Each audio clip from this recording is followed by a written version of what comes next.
crime wave in Gotham. Other breaking news. Water.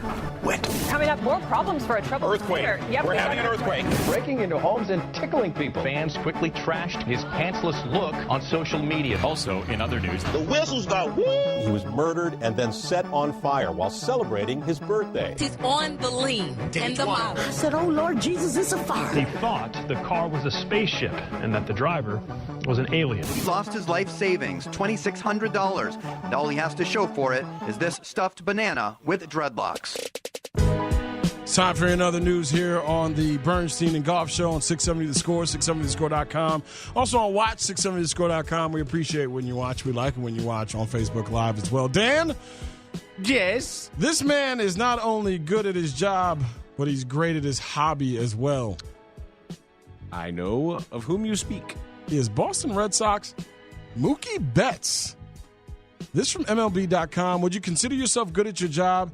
Success, pats on the back from the boss, and the respect of your peers. If so, congrats. That's awesome. You're living your best life. Unless you're elite at two different endeavors, though. Red Sox outfielder Mookie Betts has you beat. You know that what he does on the diamond. He's coming off a 2017 season that saw him post a 6.4 WAR, slashing 264, 344, 459 with 24 home runs and 102 RBI, and assisting with some top-notch dancing routines in the outfield with him and Andrew Benintendi and Jackie Bradley Jr. He's also a world-class bowler. Do you have this, Chris Tannehill? Let's give this a spin. Boston Red Sox outfielder Mookie Betts on the precipice of perfection. 300 game for Mookie Betts. So he bowled a 300 game on Sunday night in the qualifying rounds for the World Series of Bowling in Reno, Nevada. That's a strike in every frame carried out with the kind of awe-inspiring form that would make Roy Munson and Ernie McCracken proud. Shout out to the Roy Munson reference. Ernie McCracken. And no, this is not his first perfect game. That's a kingpin, yeah, right? Don't Munson yourself. And no, this was not his first perfect game at the bowling alley. Far from it. A true pro, Betts had plenty of fun along the way.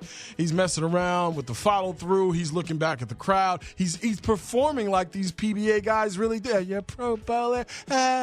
Side circuit. But it's awesome to see this because athletes are just ridiculously good at so many different things when it comes to other athletic endeavors. We all know guys who, that can hit a baseball but also drain like a bunch of threes in a row. What was it? Frank Thomas had a ridiculous knuckleball. Sensational. Like it's like you don't even do this, but you're terrific and he was a terrific tight end at the University of Auburn, right? He was an Auburn Tiger. Yep. Like certain athletes just have the it factor, and then you go back to their high school days and you saw they played every sport. Mookie Betts is one of those dudes. So, yeah, just another fun story coming out of the world of baseball where there's so much young talent, where guys are just messing around and going into other associations and dominating the way Mookie Betts did with a 300 game. He's pitched a perfect game. This is from the New York Times. I love this lead. Many tragedies have befallen Italy in the last 60 years. Dozens of governments have collapsed. Earthquakes and terrorism have shaken cities. The French started adding cream to carbonara. But the failure of the national soccer team on Monday night to qualify for the World Cup for the first time since 1958 seems to be taking its place in the pantheon of Italian disasters. National shame, the front page headline of Il Messaggero lamented. Apocalypse, read the front page of La Stampa.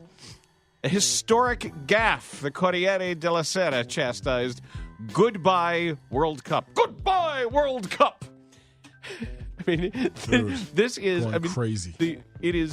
It's ridiculous how what's going on all over websites, everywhere else. Financial analysts projected a loss of revenue to the national team of 100 million euros because of their failure. Economic consequences to the defeat.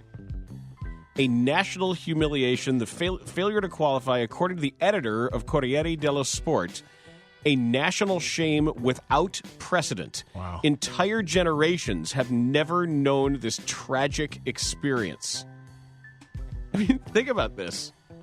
It was a big night on Twitter when Trinidad and Tobago. That was the team that the U.S. lost to. That they failed to qualify. It was a big night. Little segment of exactly. Twitter. It was a big night that night, and then it was like the next day, like, oh yeah, soccer. This is different though. Like Italy doesn't play that. Like you're gonna have someone to answer to. I'm not gonna do the stereotypical like mob boss thing, but I was waiting for that. No, I wasn't gonna do that. Right. But that's a huge deal. Is that not their national sport? I don't know what else it would be. Right, that's it, right? Basketball's very popular, but is there. it soccer? And sure it is. I'm saying, is basketball bigger than soccer? No. That's what I'm at. That's what I'm saying. No. So that's if we cared about the World Baseball Classic a lot more, and baseball. You know, the baseball guys. It's hard to find a beat in every comp round. for the U.S. for something like this. It really is. All right. The FDA, Dan, has approved the first digital pill. The Food and Drug Administration has approved the first digital pill for the U.S., which tracks if patients have taken their medication. The pill, called Abilify MySight, is fitted with a tiny ingestible sensor that communicates with a patch worn by the patient. The patch then transmits medication data to a smartphone app, which the patient can voluntarily upload to a database for their doctor and other authorized persons to see. Provasic. You switch the samples.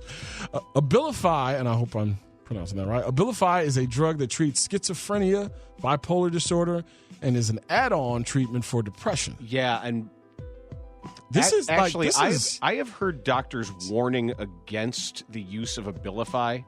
This is groundbreaking. But be very careful when you start talking about that specific drug. Oh, I'm not saying it's great. I'm just saying this is unprecedented. That's we're talking about hardcore antipsychotic.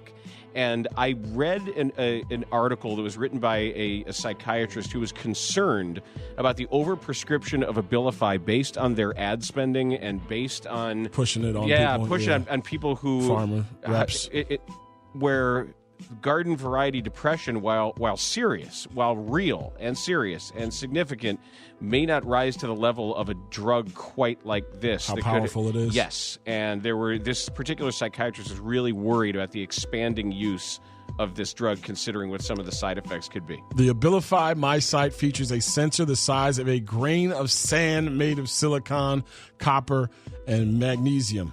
An electrical signal is activated when the sensor comes into contact with stomach acid.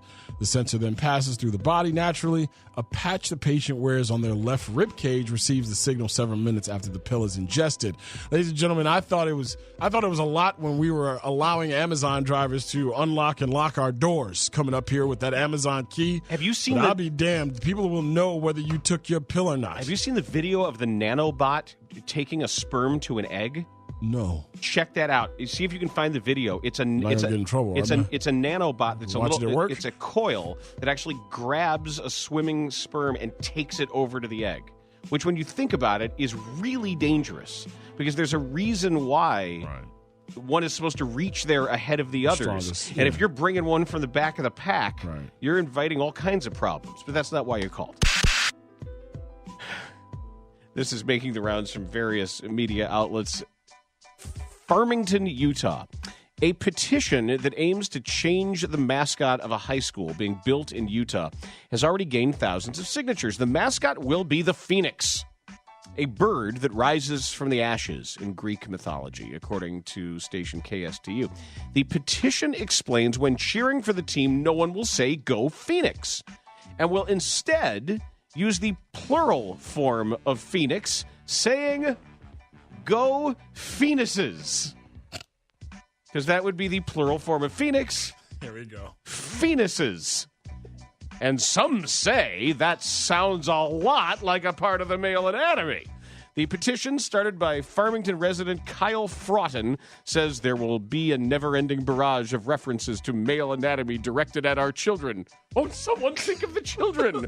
I have kids that will go to this school, and that's a big part of it. I don't want it to be a joke. I don't want it to be a laughingstock. However, Jackson Carter and Celeste Burgoyne, seniors at Viewmont High School, think the petition is the problem. I feel like they created a problem where there was no problem originally. We do use mascots in their plural form, but just saying Phoenix sounds amazing. The spokesman for Davis County School District seemed to agree, saying we don't see anything about the plural version of Phoenix having anything to do with what's going to be happening at the school or on the football field. And Chris Williams, who was the spokesman, said he's confident students will mirror the mascot of their choice. And here is your kicker. This was his quote. we think students are going to rise to the occasion. Oh, golf clap for you. All right, this is the last one for me. And listen, take this how you want to. I thought this was hilarious when I read it. A Christian couple will likely face awkward questions after the postal survey results are announced tomorrow, given they once pledged a divorce if gay marriage is legalized. So this couple says if gay marriage is legalized in the country, they will divorce because marriage won't mean as much. I'm sorry, ladies and gentlemen, but I've heard of a lot of silly things in my day and time. But what someone else is doing will now have some kind of bearing on whether you love your mate enough to stay with them for the rest of the life. Husband and wife Nick and Sarah Jensen sparked controversy in 2015 when Mr. Jensen announced they would end their decade-long legal union if gay marriage became law. This has been a big decision for my wife and I, Mr. Jensen wrote. The truth is, marriage is simply just too important. It has always been understood to be that exclusive relationship where one man and one woman become one flesh. Any attempt to change the definition of marriage by law is not something we wish to partake in further. How awesome is that? That if something happens around you, you're like, you know what? We don't believe in this anymore, and we are now going to be divorced because we think of marriage that highly. He clearly just wanted out of it. That's right? Dude, the moment I read this story, I'm like, this dude has hated this woman for the last 9 years of his life. He's like, wait a minute, the gays are getting married around here? You know what? There's a clause in our contract. Susan, we need to end this right damn now. So shout out to Henry and Susan out there. I hope everything works out for you in your divorce procedures. That's why I don't read the. Where'd he go?